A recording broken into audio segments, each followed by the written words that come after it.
আর একটা সবচেয়ে বড় অস্ত্র শিখিয়ে দিচ্ছি, এটা আমি কাউকে শিখাইনি আজ পর্যন্ত, আজকেই প্রথম। এবং আমি আমার জীবনে দেখেছি এই ওসিলা করে যা চেয়েছি পাইনি এমন কোনোদিনও যায় নাই। আলহামদুলিল্লাহ, আমি সম্পূর্ণ আল্লাহ পাকের কৃতজ্ঞতা এবং শুকরিয়া আদায় করছি। এইটা ওসিলা করে আমি যা চেয়েছি আমি সারা জীবনে তাই পেয়েছি। এবং আমি বিশ্বাস করি আমি যা পেয়েছি, এই বয়সে আমি যা পেয়েছি, আল্লাহ পাক কোটি কোটি মানুষকে তা দেন নাই, এটা আমি বিশ্বাস করি।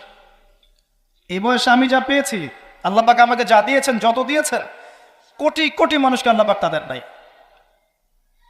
আমি এমনটাই মনে করি। আমি কি শিখাই দেবো সেটা? আপনি আল্লাহ পাকের তাওহীদের ওসিলা দিয়ে দোয়া করেন। দোয়া করতে করতে আল্লাহকে বলেন, আল্লাহ তোমার তাওহীদের কালিমা লা ইলাহা ইল্লাল্লাহ এর ওসিলা করে তোমার কাছে আমি চাচ্ছি, আপনি পাবেন ইনশাআল্লাহ। যদি আপনার রিজিক হালাল হয়, যদি আপনার আকীদায় শিরক না থাকে, যদি আপনার আমলে বেদাত না থাকে, ইনশাআল্লাহ পাবেন। এর পরেও দুটো কথা আছে, সেটা হলো যদি দেখেন পান নাই, ইনস্ট্যান্ট পান নাই, মনে করবেন না